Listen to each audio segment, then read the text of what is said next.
What's up, guys? It's Friday morning. Kind of a cloudy day. I wish the sun would come out, give me some vitamin D, but I get what I can. So, I want to talk a little bit about performance on a ketogenic diet, namely in strength training, which is kind of what I've been focusing on, strength and explosiveness, along with some sprinting and a little bit of cardiovascular activity, walking up and down with a heavy backpack up and down these mountains. But yeah, a lot of people are under the misconception that ketogenic diets and the low carbohydrate diets inhibit your performance. And while this may have some truth to it acutely in the very beginning when you're adapting to a lesser carbohydrate intake, when you're adapting your metabolic pathways to burning more fat, this may be kind of true, but there have been plenty of studies and there's loads of people who are doing it, and performance doesn't really suffer, especially longer term on a ketogenic diet. There's one study that was done in elite gymnasts, elite level gymnasts, which are really powerful calisthenic strength athletes that do some incredible feats of strength. And after 30 days, just 30 days, and these are healthy individuals, so they would naturally adapt quicker to a fat-based metabolism. But after 30 days on a super low carbohydrate diet, none of their strength decreased at all. All the strength tests performed by the athletes were equally as they performed equally on the low carbohydrate diet as they did on their moderate carbohydrate diet before. They actually lost a significant amount of fat mass and gained an insignificant amount of muscle mass. So most of them either didn't lose any muscle mass or maybe gained a little bit of leaner, more dense muscle, and they didn't lose any of their performance strength. They didn't lose any of their ability. Personally, I have not experienced a great lack of strength in a ketogenic diet. The loss of strength that I have experienced have been when I'm in a calorie deficit, when I'm losing weight. When you lose weight, no matter what, you're going to lose some strength. Now, your absolute strength, which is the amount of force that you can produce compared to your body weight, may not decrease. But if you're losing weight and you're in a calorie deficit, you're lower on energy, you're tapping into your body fat, you're eating significantly less, you're gonna have a lack in a lull in performance no matter what kind of diet you're on. Unless maybe you're using stimulants in a very acute way, in a very intelligent way, you're probably going to lose some strength and performance while you're cutting weight.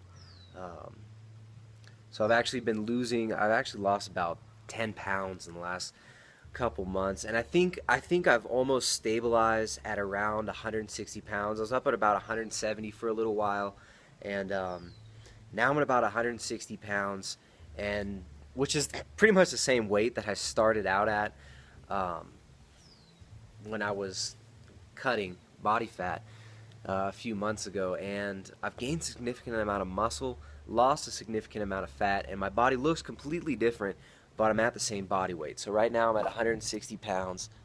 This is what I'm looking at. Pretty dry, um, and getting pretty lean there, and it feels good. I'm doing it in a sustainable way. I'm not just drastically cutting my calories, starving myself. There are times when when you're cutting weight, when you want to get really lean, when you're going to feel a little bit hungry. But a ketogenic diet's a really good way of eliminating that hunger, increasing your satiety, and making it more sustainable to be in a calorie deficit for a longer period of time. Um, Now, when I say I'm doing it in a sustainable way, I think it's really important that people get things in perspective in their mind when they're trying to lose weight or create body composition changes. The entire fitness industry, people have to realize the entire fitness industry is all based on illusion. These pictures you see in magazines, these are very, very carefully selected poses and angles.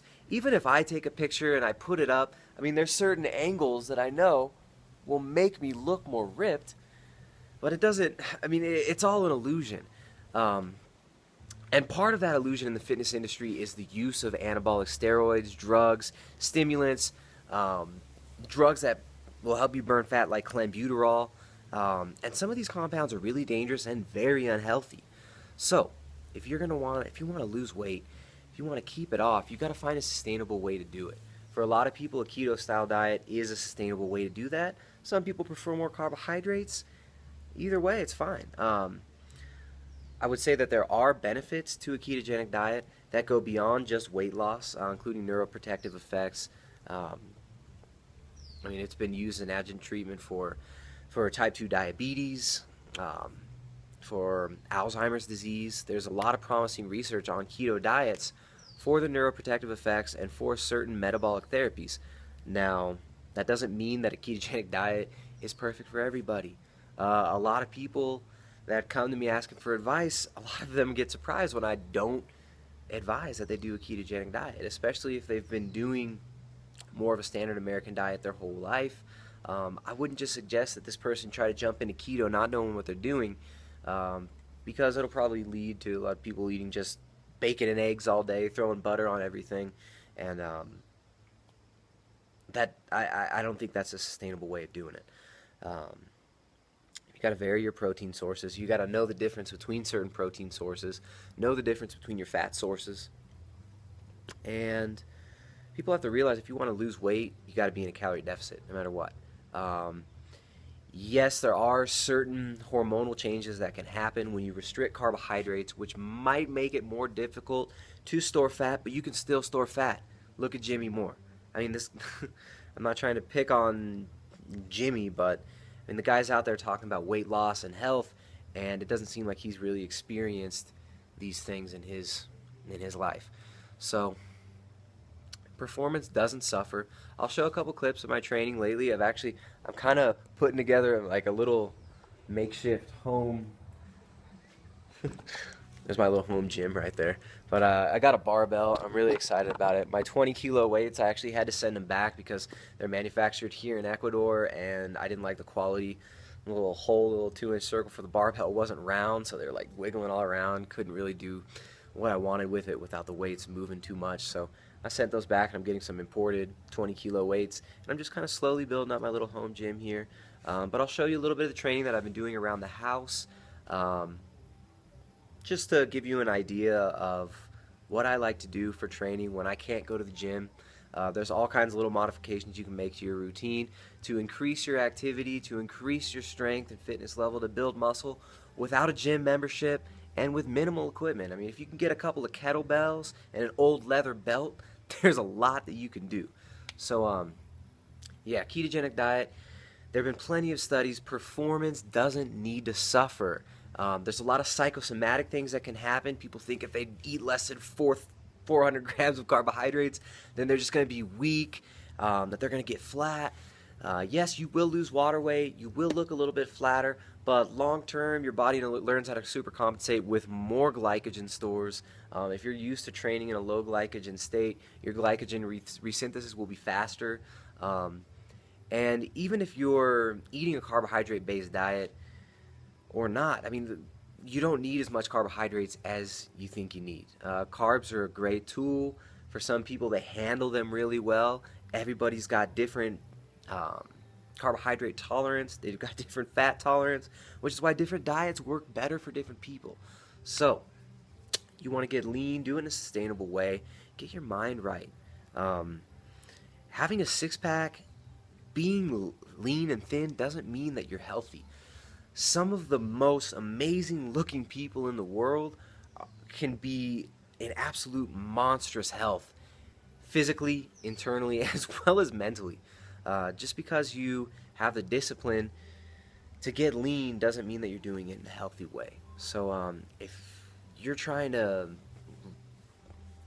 reach a certain goal in body composition, make sure you're doing it from a healthy mental, emotional, and physical standpoint, and yeah, stay focused on your goals. If you want to get lean, there's many different ways to do it. I've been doing it with a keto style diet, been working for me.